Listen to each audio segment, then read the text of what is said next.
وہ بچے جو ہمارے چھوٹے بچے ہیں اور ابھی وہ بچے جو انشاءاللہ جن کو یہ جنم دیں گے, جو ہمارے پوٹینشیل پیرنٹس ہیں, وہ بچیاں جو میٹرک ایف اے میں پڑھتی ہیں, ایف ایس سی میں پڑھتی ہیں, جو بچے, ان سب کو یہ بات بتانے کی ضرورت ہے کہ خدا کے لیے جو غلطی ہم نے کی ہے تم نے وہ غلطی نہیں کرنی. اپنے ویلیو سسٹم کو ٹھیک کرنا ہے. میں نے سر ایک سٹڈی کی, ابھی وہ جاری ہے, تقریباً 1800 بچوں سے میں نے پوچھا تم کس جیسا بننا چاہتے ہو, اور یہ 8 سال سے کم عمر کے بچے کے. آپ یقین کریں بچوں نے جو کہا وہ یہ کہا میں میسی کی طرح بننا چاہتا ہوں جو فٹ بالر ہے, کسی نے کہا میں عاطف اسلم کی طرح بننا چاہتا ہوں, کسی نے انڈیا کے اداروں کا نام لیا, کسی نے نہیں کہا میں ابو بکر کی طرح بننا چاہتا ہوں, کسی نے نہیں کہا میں حضرت علی کی طرح بننا چاہتا ہوں, کسی نے نہیں کہا میں قائد اعظم کی طرح بننا چاہتا ہوں, کسی نے نہیں کہا میں عبدالستار ریدی کی طرح بننا چاہتا ہوں. ایک بچی نے صرف کہا کہ میں حضرت فاطمہ کی طرح. میں نے اپنے یوٹیوب چینل پہ اس کا بچی کا انٹرویو لایا, چھوٹی سی بچی نے کہا میں پارک میں پھر رہی تھی, میں نے کہا بیٹا تم کیا بننا چاہتی ہو, کہتی میں حضرت فاطمہ کی طرح بننا چاہتی ہوں. تو میرے دوستو ہم نے اپنے بچوں کے رول ماڈل ہی غلط کر دیے ہیں. ہم نے اس لیے مجھے اور آپ کو بہت سیریسلی اس بات پر غور کرنا ہے. میں آپ سے عرض کروں ساؤتھ افریقہ میں تتلیاں ختم ہو رہی ہیں, لہٰذا تتلیوں کی نسل کو بچانا بڑا ضروری ہے. اچھا پانڈا ختم ہو رہا ہے, پانڈا کو بچانا بہت ضروری ہے. انسان پانڈا اور تتلیاں نہیں ہیں, انسان ختم نہیں ہو رہا ہے, انسان کا بچانا کوئی اتنا ضروری نہیں ہے, وہ پانڈا نہیں ہے. اس لیے اگر ہم اپنے بچوں کو یہ رول ماڈل نہیں دے سکتے تو مہربانی کر کے بچے نہ پیدا کریں. لیکن اگر ہم نے اپنی اولاد پیدا کرنی ہے تو وہ اولاد وہ پیدا کرنی پڑے گی اور اس کی وہ تربیت کرنی پڑے گی جن کا رول ماڈل وہ ہو جو حضرت عمر تھے, جو حضرت ابو بکر تھے, جو حضرت علی تھے, جو فاطمہ تھی, جو زینب تھی, جو خدیجہ تھی رضوان رضی اللہ عنہا.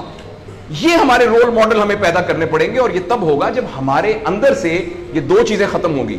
نمبر ایک, ہم پیسے کی بنیاد پر اپنے آپ کو بڑا نہ سمجھیں, اور دوسرا یہ کہ ہم فرد کو فرد کے لیے تیار نہ کریں, فرد کو معاشرے کے لیے تیار کریں. میرا بیٹا تو 1100 میں سے 1100 نمبر لے کے ڈاکٹر بن کے ایک جگہ پر اسسٹنٹ پروفیسر لگا ہوا ہے, معاشرے کو کیا فائدہ ہوا ہے؟ اور ہم میں سے آپ سوچیں کہ اللہ لوگ عموماً ہم سب لوگ جب اللہ کا شکر ادا کرتے ہیں کہ یا اللہ تیرا شکر ہے 3 مرلے کے مکان میں رہتے تھے, اب ماشاءاللہ کوٹھی ہے 2 کنال کے اندر, اور سائیکل پہ ابا جی جاتے ہوتے تھے, لیکن الحمدللہ ہمارے پاس اب 2-3 گاڑیاں ہیں, اور چھٹیاں تو سوال ہی پوادے کر جاندے ہوتے سی, کدے کدے گوڑ کھاندے سی, کھراستے. اب ہم سارے بھوربن میں جاتے ہیں چھٹیاں گزارنے, کبھی کبھی انگلینڈ بھی جاتے ہیں. اللہ کا ہمارے اوپر بڑا کرم ہو گیا. اس غلط فہمی سے ہم اپنے آپ کو نکالیں. اللہ کا کرم یہ ہے کہ میری وجہ سے, جیسے انہوں نے ویڈیو دکھائی ہے کہ ہمارے یہاں کوئی بلڈ کا کچھ نہیں ہوتا تھا, شکر ہے میری وجہ سے یہ بلڈ والا کام شروع ہو گیا. میں ڈاکٹر ہوں, یہ والی سروس یہاں موجود نہیں تھی, اللہ کا شکر ہے کہ یہ والی سروس اب یہاں موجود ہو گئی ہے. اللہ کا شکر ہے یہ ہو رہا ہے. سروس اورینٹڈ جب تک ہم اپنے بچوں کو نہیں ڈیولپ کریں گے, اس وقت تک میں آپ کو بہت دکھ سے اعلان کرتا ہوں, بڑی ہی تکلیف کے ساتھ, میں بہت آپٹمسٹ آدمی ہوں, میں یونیورسٹیوں میں جاتا ہوں, کالج میں جاتا ہوں, بچوں سے بات کرتا ہوں, اگر ہم نے اگلے فوری طور پر اپنے بچوں کی تربیت پہ توجہ نہ دی, اگلے 10 سال میں ایک ایسی نسل آنے والی ہے جن کو چائلڈہڈ ڈپریشن ہوگی, جن کو سوئسائڈل تھاٹس آئیں گے, جن کی سیکسول ٹریننگ بہت بری ہوگی, اور جن کے اندر ریلیشن شپ پرابلمز ہوں گے, اور یہ ہونے والا ہے, ہماری آنکھوں کے سامنے ہونے والا ہے.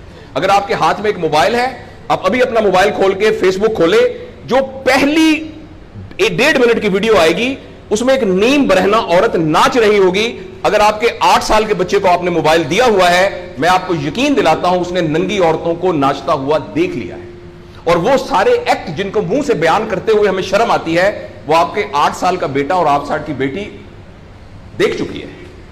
اس سارے میں ایز اے پیرنٹ ہماری بہت رسپانسبلٹی ہے کہ ہم اس میں انٹروین کریں اور ان کو فزیکل ٹائم دیں, اور ٹائم دے کے ہم یہ 2 چیزوں پر مینلی کام کریں. تو انشاءاللہ العزیز ہمیں امید ہے کہ معاشرہ بچ جائے گا.